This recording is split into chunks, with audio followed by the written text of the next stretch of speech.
Assalamualaikum warahmatullahi wabarakatuh. Alhamdulillah wassalatu wassalamu ala Rasulillah wa ala alihi wa sahbihi ajma'in. Alhamdulillah, pada hari Jumaat kali ini insya-Allah saya mengambil peluang untuk kita berkongsi khutbah Jumaat yang telah disediakan oleh Majlis Ugama Islam Singapura. Mudah-mudahan kita dapat mendengar dan menghayati kandungannya dan mudah-mudahan ia bermanfaat, dan jika kiranya ia bermanfaat maka sebarkanlah dan kongsikanlah maklumat kandungan khutbah ini kepada yang lain supaya yang lain juga mendapat manfaat darinya.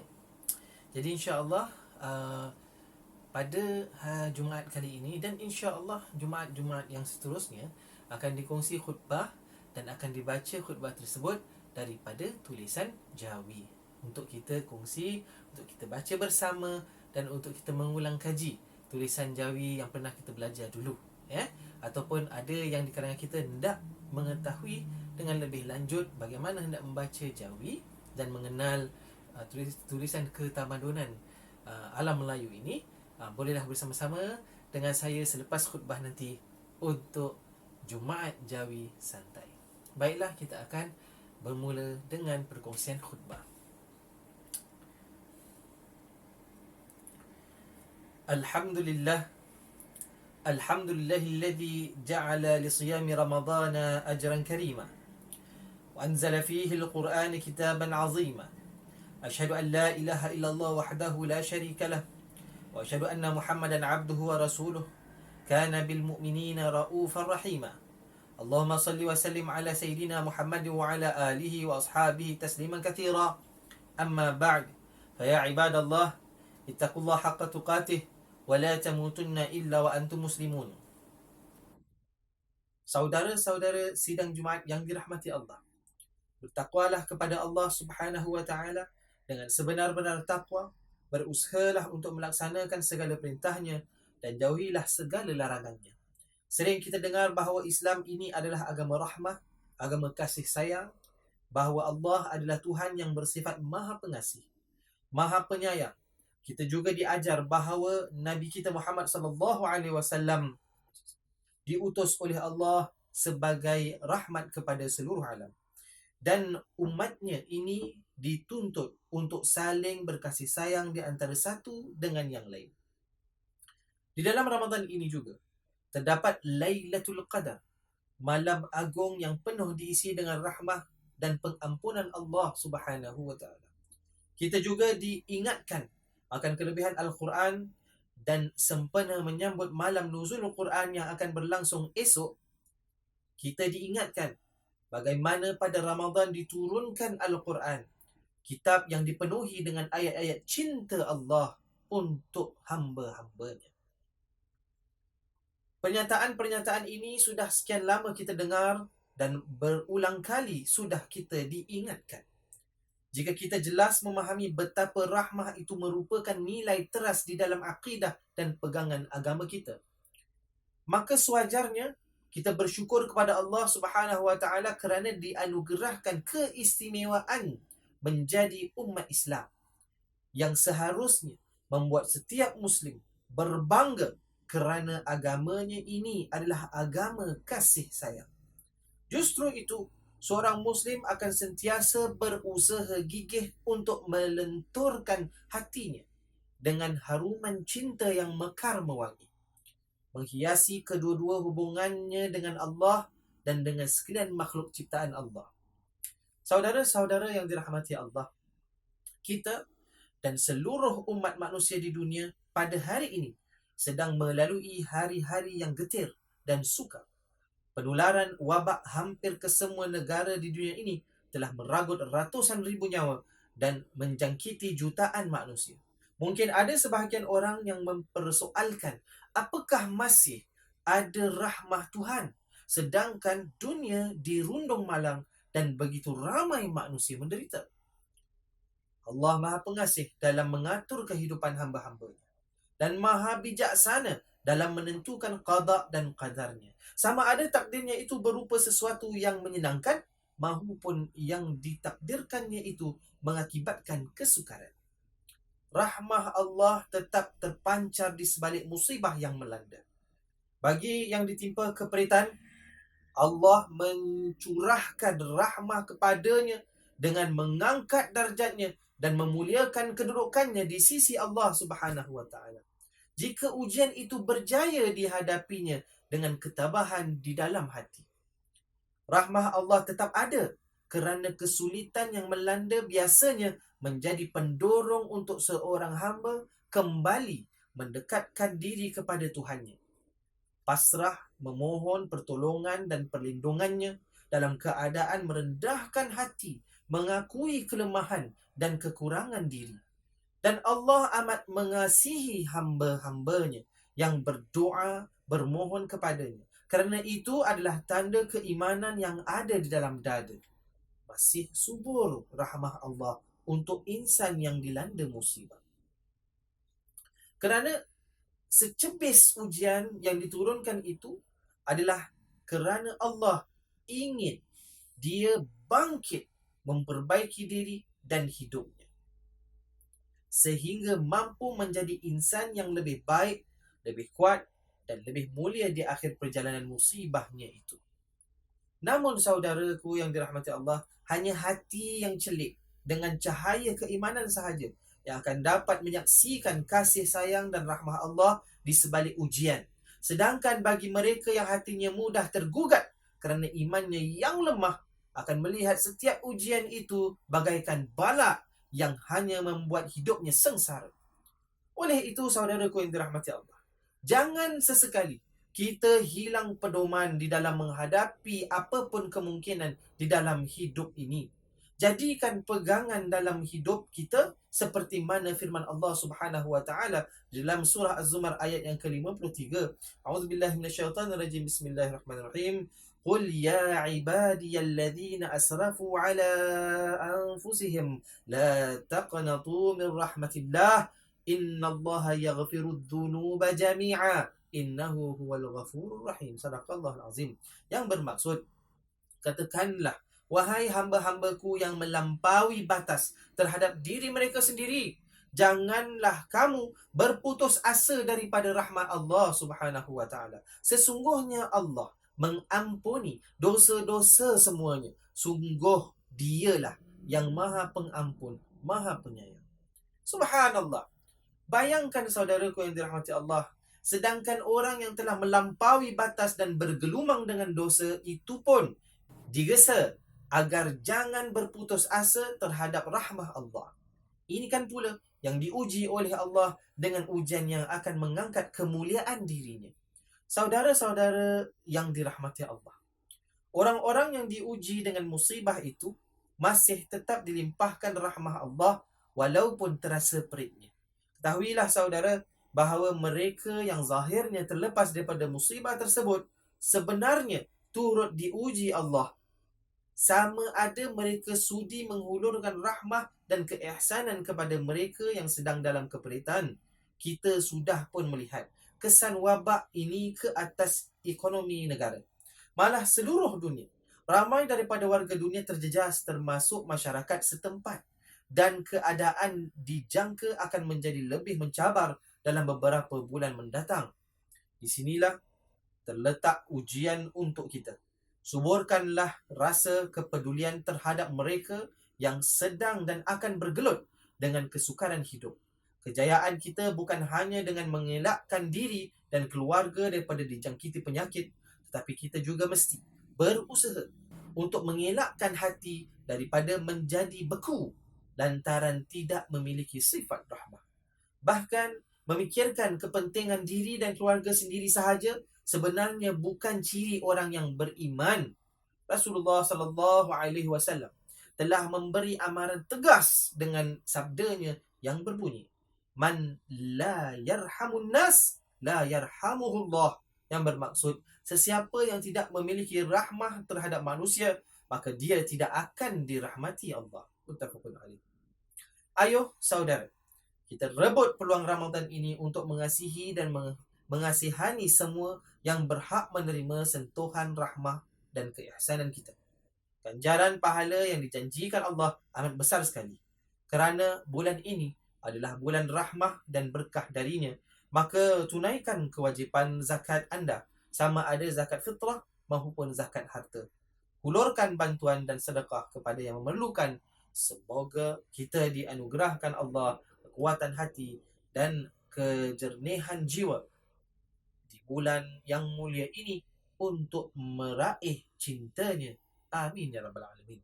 Barakallahu li wa lakum fil Qur'anil azim wa nafa'ni wa iyyakum bima fihi min al-ayati wa dhikril hakim wa taqabbala minni minkum tilawatahu innahu was-sami'ul alim. Aqulu qawli hadha wa astaghfirullahal azim li wa lakum wa li sa'iril muslimin wal muslimat wal mu'minin wal mu'minat fastaghfiruhu fa ya fawzal mustaghfirin wa ya najatat taibin.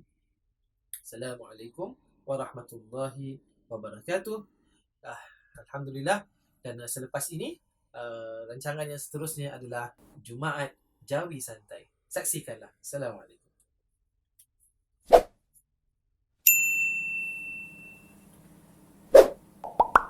Assalamualaikum warahmatullahi wabarakatuh.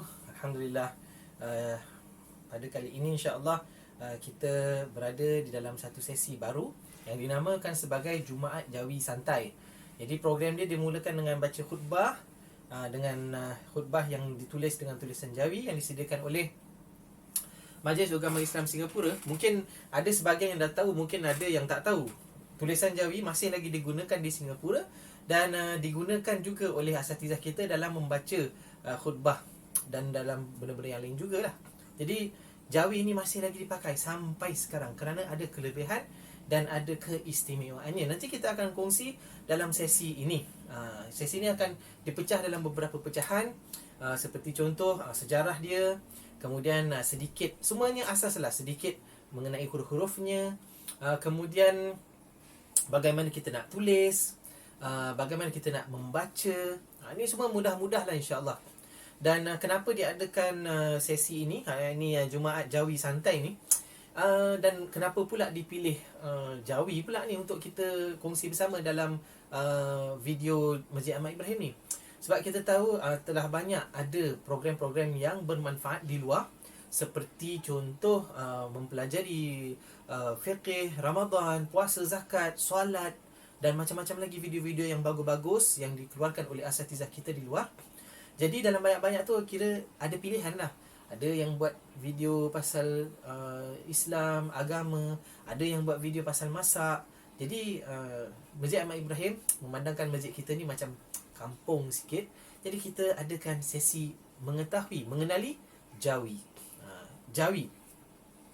Itu pasal cara penampilan pun ada agak kampung kan. Kerana kalau kita ni di alam Melayu ni, yelah secara majoritinya kita ni berbangsa Melayu. Kalau sekadar pakai tanjak, baju kurung, tapi tak boleh ataupun belum mahir membaca Jawi, maka dikira macam belum sempurna. Bukan tak sempurna, belum sempurna, belum cantik lah. Ataupun boleh berbicara dalam bahasa Melayu, maka tidak sempurna kalau tak tahu membaca Jawi. Okey. Langkah pertama, sebagai pembuka, permulaan lah. Apa itu Jawi? Apa itu Jawi? Kan? Jawi adalah sistem penulisan untuk bahasa Melayu. Jadi apa yang saya sebut ni, dan kita pun tahu ini adalah bahasa Melayu. Bahasa yang pakai oleh bangsa kita di alam Melayu. Dan bukan hanya bangsa kita saja yang pakai bahasa ini, tetapi ramai lagi yang menggunakannya secara menyeluruh dan secara luas. Kerana waktu di alam Melayu dulu, ramai pedagang-pedagang telah datang ke alam Melayu, Nusantara, buat perdagangan, dan mereka bertutur dengan menggunakan bahasa Melayu. Termasuklah daripada pedagang-pedagang luar, daripada negeri Arab, Perancis, orang-orang Britain, Portugis dan sebagainya. Dan bahasa Melayu ini mungkin dah disampaikan oleh guru-guru bahasa kita di luar sana, begitu unik dan mudah untuk dipelajari, sehingga kan menurut kajian oleh Ustaz Hasanuddin Yusof daripada Maktab Penyelidikan Tamadun Islam Nusantara, dan juga Tun Suzana Tun Osman daripada Pertubuhan Kesedaran Melayu dan Islam, yang ini Kemudi, dalam kitab Miftahul Melayu, begitu tebal kitabnya, bermacam informasi kita boleh ambil daripadanya. mereka mengkaji bahawa seorang ulama Melayu kita, yang ini Syekh Ahmad Al-Fatani dalam kitabnya Tashilun Nailil Amani telah membandingkan bahasa Melayu dengan bahasa suku kaum yang ada di alam Melayu seperti berikut. Bahasa Melayu adalah bahasa yang paling ringan dan mudah daripada bahasa penduduk wilayah itu. Kerana itulah kebanyakan orang Hijaz dan orang Arab menggunakan bahasa Melayu dalam pergaulan dengan bangsa-bangsa di wilayah tersebut yang berlainan bahasa dengan bahasa Melayu. Kemudian daripada utusan Perancis ke Aceh pada tahun 1602, beliau mengatakan bahawa di seluruh India terdapat bahasa yang sangat indah dan mudah difahami yang disebut dengan bahasa Melayu, seperti bahasa Latin di Eropah. Ini bahasa kita lah. Dan bila dikatakan sebagai bahasa Melayu, bila datangnya kan pedagang-pedagang Islam semua, dia datang ke alam Melayu, di alam Nusantara, dan dia mengajarkan Islam kepada kita, maka kita pun, bangsa kita pun mudah menerima kerana kita mempunyai adat dan tata susila yang lemah lembut, dan kita mudah menerima apa yang diajarkan oleh Islam yang lebih kepada rahmah, kasih sayang, lemah lembut, hormat orang tua dan berbagai yang kita tahu ni kan. Jadi dia ada klik, ada ngam lah, agama Islam dengan adat yang dah memang ada oleh orang Melayu ni mudah kita terima. Dan apabila dah terima, dan orang kita ni bila dah terima, dia ambil betul-betul. Dan bila dia ambil betul-betul, dia beriman dan dia beramal dengan amalan yang sebaiknya. Maka dengan sebab demikian, banyak daripada bahasa-bahasa yang dibawa oleh pedagang Islam, pedagang Arab yang menggunakan bahasa Al-Quran untuk mendidik bangsa kita, dalam untuk mendidik orang Melayu ataupun di alam Melayu untuk mendidik Islam dengan bahasa Al-Quran itu. Jadi dia dah serap dekat dalam bahasa Melayu sehingga kan boleh dikategorikan bahasa Melayu ini adalah rumpun daripada bahasa Al-Quran. Kerana kalau kita ambil perkataan-perkataan Arab dan disusun menjadi satu ayat, orang Melayu yang bertutur dengan bahasa Melayu, yang tak pernah belajar bahasa Arab, bila dibacakan ayat tersebut daripada kutipan perkataan-perkataan Arab, automatik dia tahu maknanya. Contoh, majlis wakil rakyat bahas masalah umat akhir zaman. Lagi satu contoh, doa insan dizalimi makbul. Doa insan dizalimi makbul. Nampak? Itu semua petikan-petikan daripada bahasa Arab. Adalah tambah sikit bahasa Melayu kat dalam situ, tapi itu semua bahasa Arab tu, tapi kita faham sebab kita bertutur dengan bahasa Melayu, kita faham. Inilah ulama kajian mengatakan boleh dikatakan bahasa Melayu ini adalah rumpun daripada bahasa Al-Quran. Okey. Jadi Jawi ini adalah daripada bahasa tulisan Arab. Okey. Tapi adakah di alam Nusantara ini sebelum datangnya Jawi kita tidak ada tulisan? Kalau kita lihat orang Cina, bangsa Jepun, bangsa India, bangsa Korea, bangsa dan bermacam-macam bangsa-bangsa yang lain, semua ada tulisan masing-masing. Tapi kenapa kita tak ada? Macam terfikir juga, tak ada ke? Takkan tulisan Rumi? Tulisan Rumi bukan tulisan kita. Tapi apa tulisan kita sebenarnya?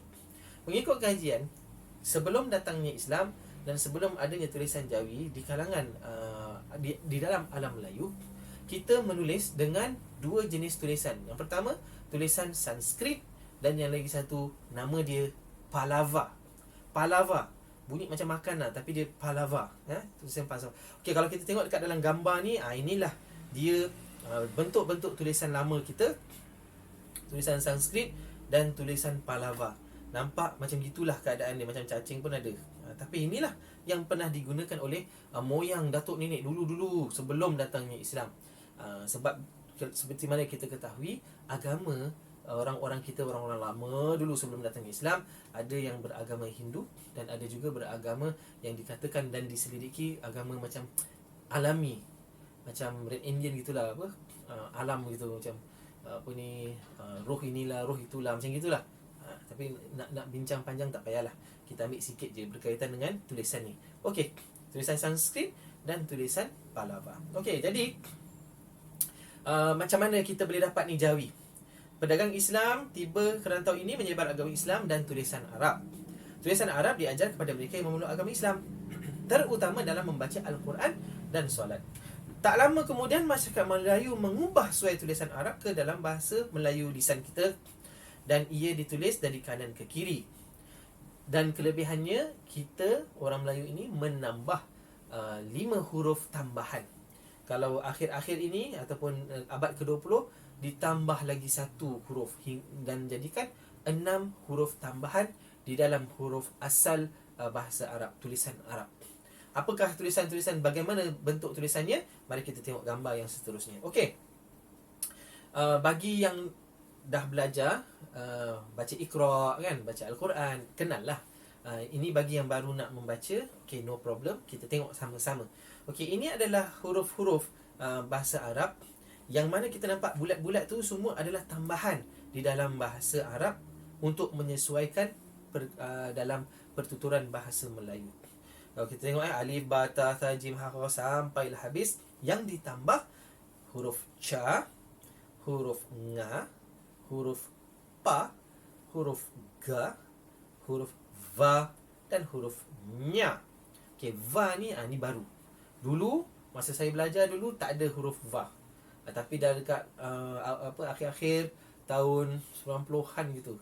Ke saya lambat info lah. Tapi pada umur tahun 90-an gitu baru saya dapat dapat tahu adanya letter huruf va ni. Dulu saya belajar sampai nya je. Okey. Okey, inilah dia huruf-huruf yang diambil daripada tulisan Arab dan ditambah huruf-huruf baru ini untuk memudahkan penulisan bahasa Melayu kita. Okey. Macam mana pula daripada Palava, daripada Sanskrit boleh jadi Jawi?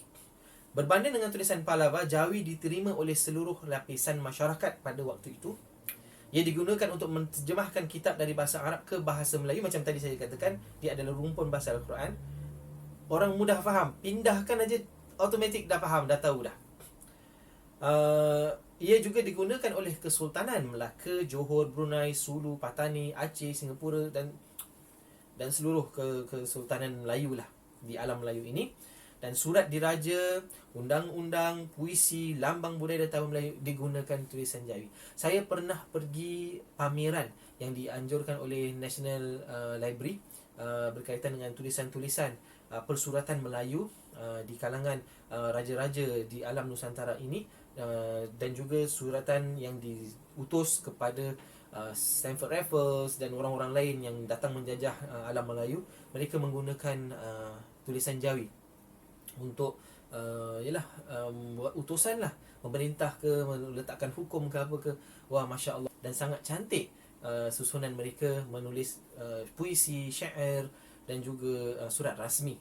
Cantik ditulis, ada dia punya kerawang-kerawang dia, Masya Allah. Okay, macam mana Jawi di Singapura? Okey, Jawi di Singapura walaupun kegunaannya taklah seluas macam mana di Malaysia, tapi masih kita boleh nampak di Singapura sendiri. Seperti contoh, kalau kita lihat dekat Bedok, ada satu klinik, dia tulis tu Yang dan Yip Klinik. Tulisan Jawi ni mungkin dah dibuka pada tahun sebelum merdeka agaknya. Masa dia masih pakai lagi tulisan Jawi ni. Kalau kita tengok dekat Kampung Gelam, masih tulis tulisan Jawi, Taman Warisan Melayu tu. Jadi kalau kita boleh baca ini ada identiti kita di alam Nusantara ini. Siapa yang boleh bertutur bahasa Melayu sepatutnya boleh membaca Jawi. Contoh yang seterusnya, gambar yang lain, sebuah klinik di Changi Road, Lim Klinik. Kalau di Orchard, kita tengok gambar seterusnya, Cahaya Restoran dan juga Puncak Best Noodle. Ditulis dalam tulisan Jawi. Okey, jadi begitulah dia sedikit sebanyak pengenalan dulu. Ini baru mukadimah lah pengenalan tulisan Jawi kita. Jadi insya-Allah sampai di sini saja. Assalamualaikum warahmatullahi taala wabarakatuh.